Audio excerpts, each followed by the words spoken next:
luôn nha. Thì cái món này có tên là món gì? Sữa tươi trân châu đường đen, mà mình làm với phiên bản mới là phiên bản đá xay. Uống thì cũng rất là ngon nha. Đó, thì trước khi mà mình làm món sữa tươi trân châu đường đen đá xay thì chúng ta sẽ có cái phần trân châu. Cho nên bây giờ Nhi sẽ hướng dẫn mình nấu trân châu nha. Thì ở đây là Nhi sẽ hướng dẫn mình nấu trân châu, nhưng mà nấu bằng nồi nấu trân châu nha mọi người nha.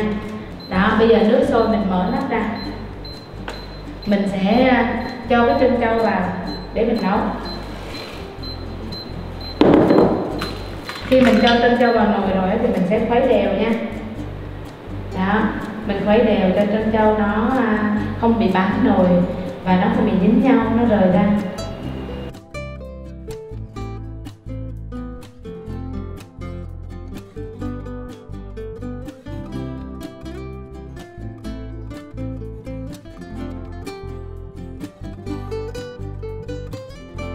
Rồi bây giờ tiếp theo là sau khi nấu trân châu xong thì cái món này thực sự là một trong những cái món mới hiện nay của thương hiệu Công Cha nha. Nhưng mà bây giờ là Nhi sẽ làm luôn, và thực sự là nó cũng rất là ngon.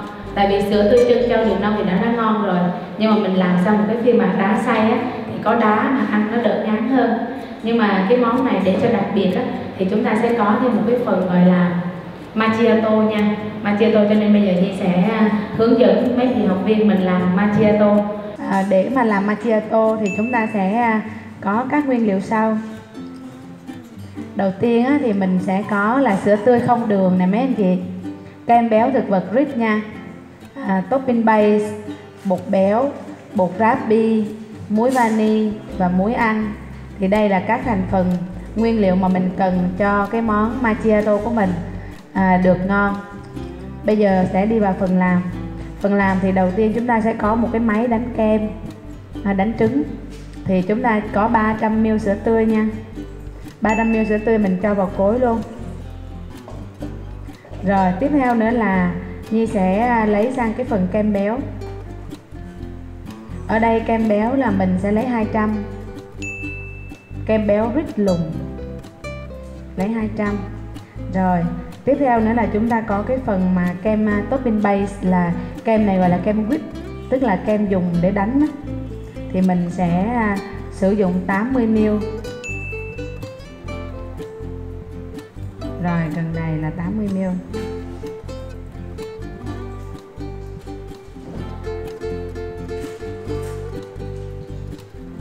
Rồi tiếp theo là Nhi sẽ sử dụng bột theo đúng thứ tự trên này. Đầu tiên là bột béo B1 nha. Bột béo B1 thì mình cần dùng 60ml. Thì trong cái ngành đồ uống á, nếu mà ml thì nó có hai cách đong. Một là dùng cái bộ muỗng 5 màu này nè. Hai là mình sẽ dùng các cái finger, các cái ly đong để mình đong. Thì ở đây là Nhi dùng muỗng 60ml.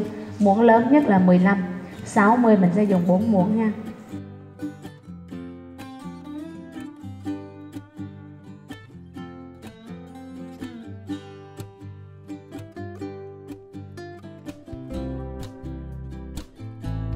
Rồi tiếp theo là Nhi sẽ dùng bột raspberry. Bột này là có khả năng làm chậm quá trình tách nước nha. Nhi dùng 20ml, là muỗng này á của mình đang làm 15. Mình dùng thêm 5 là 1/3 muỗng nữa. Tiếp theo là Nhi sẽ sử dụng muối vani. Muối vani ở đây thì mình dùng 30ml nha. Là mình dùng 2 muỗng. Rồi. Để mà mình có cái độ mặn nhẹ nhàng thì chúng ta sẽ dùng 3ml muối ăn. Còn nếu mình muốn độ mặn mà nhiều thì mình dùng 5. Ở đây là Nhi sẽ làm cái độ mặn nhiều để cho nó đậm đà nha. Là Nhi sẽ dùng luôn 5ml muối ăn. Nhưng mà lưu ý là nếu mà cái món này thì làm 5ml nó ăn nó sẽ ngon. Nhưng mà nếu trường hợp anh chị làm macchiato để làm nước trà trái cây rồi đó, thì mình dùng 3ml muối ăn thôi nha. Rồi. Vậy là chúng ta đã cho đầy đủ nguyên liệu vào rồi. Bước tiếp theo là trước khi mà cho cái phần này nè, phần nguyên liệu macchiato vào máy đánh, thì mình sẽ nên là dùng một cái que khuấy như thế này và mình khuấy đều cái hỗn hợp nha.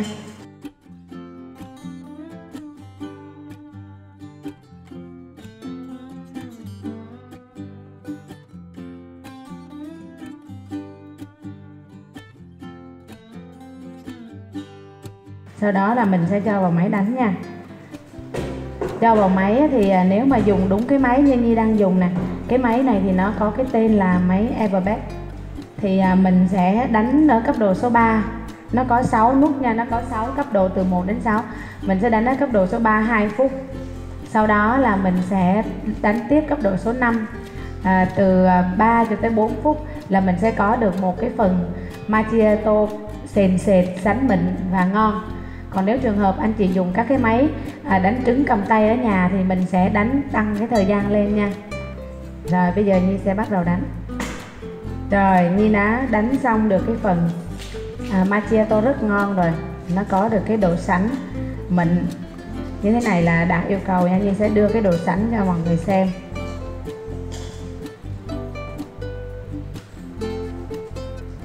Đây, để mà coi được độ sánh thì sẽ lấy cái muỗng để múc cái độ sánh lên xuống để cho mấy anh chị mình biết nha. Tại vì macchiato là quan trọng nhất là độ sánh. Mình phải đánh cho nó đạt được độ sánh yêu cầu thì nó mới ngon. Tại vì nếu mình đánh nó chưa đạt á, thì nó lỏng á, thì nó sẽ ngán. Tại vì cái chất béo á, nó chưa có bong lên á, nên khi mình uống là mình sẽ uống rất nhiều chất béo. Ví dụ là mình cần lấy một lượng macchiato là 120ml cho 1 ly, nhưng mà vì mình đánh không bong á, mình cũng lấy 120, nhưng mà thực chất là trong đó chất béo nhiều hơn. Còn nếu khi mình đánh bong xốp á, thì mình cũng lấy 120, nhưng mà cái lượng chất béo nó ít, chẳng qua là do nó bong xốp lên nó đủ 120 thôi đó. Còn nếu mà đánh đặc quá thì nó khô thì lại không ngon nữa. Cho nên á, cái khó nhất của macchiato chính là độ sánh nha. Đây, Nhi sẽ múc lên và đổ xuống cho mình xem. Đó, mấy anh chị thấy độ đặc sánh không ạ? Nó rất là mịn nha. Và quan trọng là ngoài cái việc mịn ra thì nó còn sánh. Đó. Bây giờ mình sẽ bảo quản. Macchiato thì mình nên bảo quản trong các cái chai nhựa có nắp, và mình sẽ bảo quản ngăn mát nha. Còn nếu mình để hở gió lâu thì nó sẽ dễ bị khô, thì nó không ngon. Nên chúng ta phải bảo quản là kín gió và bỏ ngăn mát. Thì thường là Nhi hay dùng các cái chai nhựa này mà có cái đầu xịt á, mình cho macchiato vào khi cần thì mình xịt ra.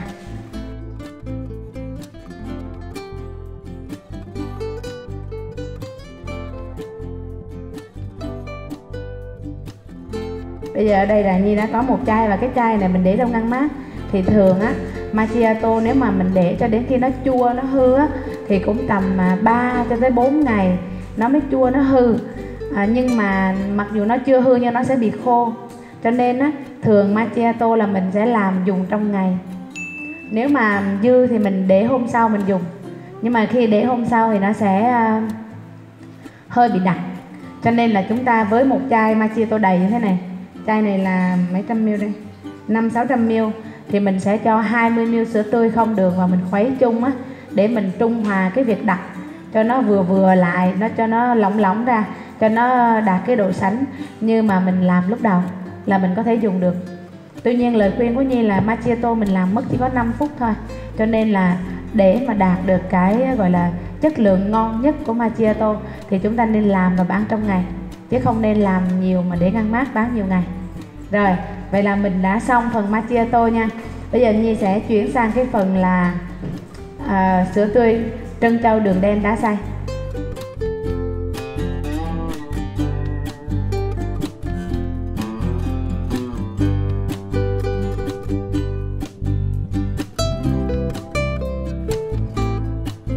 Phần đá xay thì đầu tiên chúng ta sẽ cần có 1 ly đá.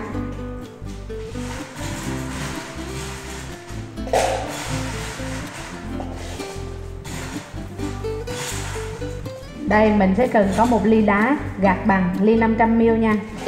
Cho vào cối.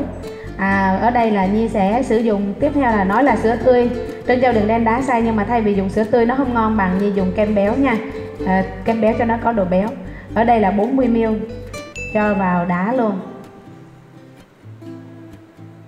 Rồi cho một ít nước lọc vô cho dễ xay. Nước này nước sạch nha, nước uống 20ml. Để cho cái món đá xay của mình nó ngon á, thì mình cho một ít muối ăn vô cho nó đậm đà. Rồi, và để cho đá xay của mình nó lâu có bị phân tầng tách lớp thì chúng ta cho bột rapi nha. Bột rapi của mình thì mình sẽ cho từ 5 cho tới 8 gram để cho nó phần đá xay nó lâu bị phân tầng tách lớp nha. Rồi ở đây là để mà có cái mùi đường đen ngon á, thì mình sẽ dùng đường Eurodilie đó, hoặc là nếu mà anh chị nào có sẵn cái đường Lofaco đi thì mình vẫn có thể dùng nha. Đây mình có thể dùng một trong hai loại đường này, đều đường này mấy anh chị. Thì cái lượng đường mà mình cần ở đây á, là 30ml 30ml, nhưng mà Nhi sẽ đổ vào phần đá xay 25. Nhi còn dư 5ml xíu nữa là Nhi sẽ trang trí cái thành ly nha. Rồi bây giờ mình sẽ cho vào máy và xay, đơn giản vậy thôi. Thì mình sẽ xay ra được một cái phần nha, đá xay rất là ngon, nó sẽ béo và nó thơm cái mùi đường nâu, rất là giống mùi của ly sữa tươi trân châu đường nâu.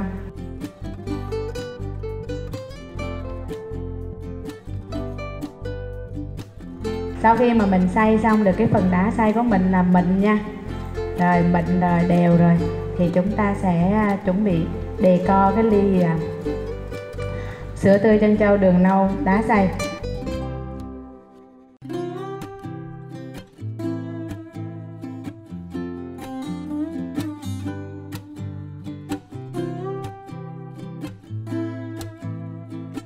Bây giờ Nhi sẽ bắt đầu nha. Nhi sẽ lấy một vá trân châu cho xuống đáy ly đó, một vá đầy nha mấy anh chị nha. Ngon lắm, món này là uống đá xay mà lại còn có cả trân châu và macchiato. Về phần macchiato thì mình sẽ lấy tầm khoảng 80ml thôi. Mình có thể bỏ, muốn béo nhiều thì bỏ 120 cũng được, tuy nhiên là bỏ 80ml thôi để giá vốn nó không nhiều. Thì thường á, nếu mà 120 thì nó sẽ chiếm tầm khoảng là 2cm của ly.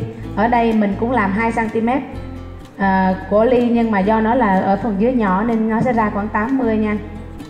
Rồi Nhi sẽ xịt cái phần macchiato vô ly, khoảng 2cm lượng macchiato. Mình đong bằng cm trên ly thì nó sẽ giúp mình dễ dàng hơn trong việc định lượng, thay vì mình phải đong từ ca đong qua nha. Khoảng 2cm.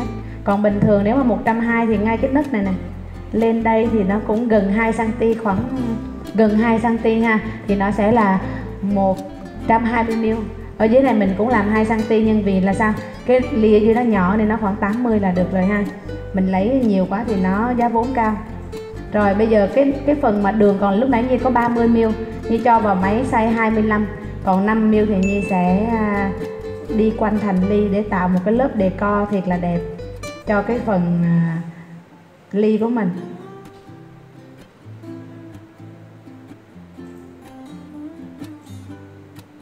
Mà cái macchiato rất đặc biệt tại vì nó nhẹ mấy anh chị. Xíu đó mình đổ đá xay vô thì macchiato nó sẽ nổi lên trên vành ly, rất là nhìn rất là hấp dẫn nha. Rồi bây giờ Nhi sẽ cho đá xay vô.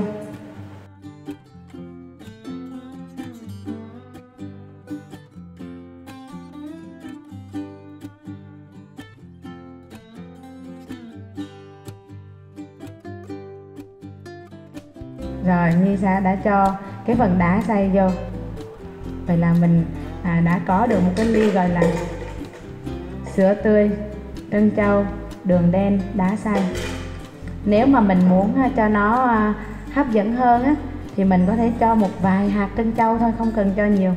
Mình cho một vài hạt trân châu lên trên cùng.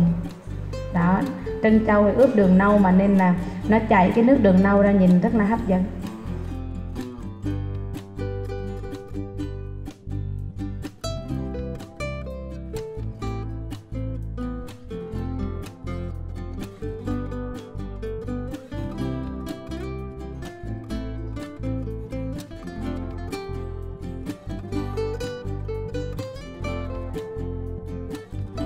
Năm mới, khởi đầu mới, món mới, nhưng mà được làm từ những nguyên liệu mà anh chị có sẵn trong quán.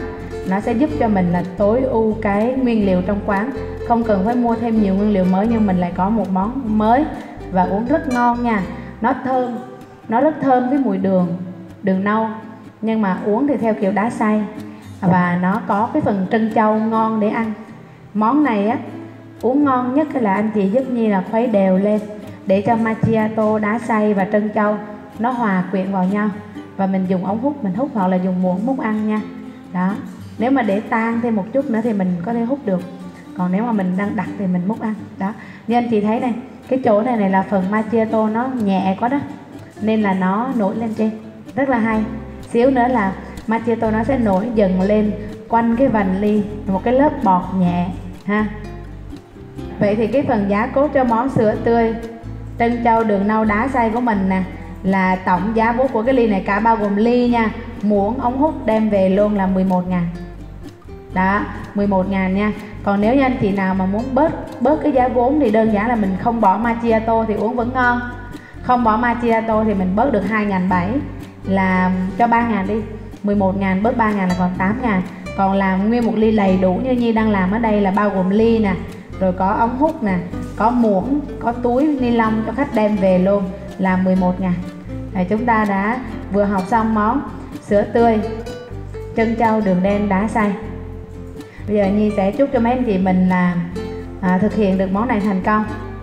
Năm mới thì dồi dào sức khỏe, vạn sự như ý. Rồi chào tạm biệt mấy anh chị và hẹn gặp lại trong các video tiếp theo nha. Rồi chào mọi người.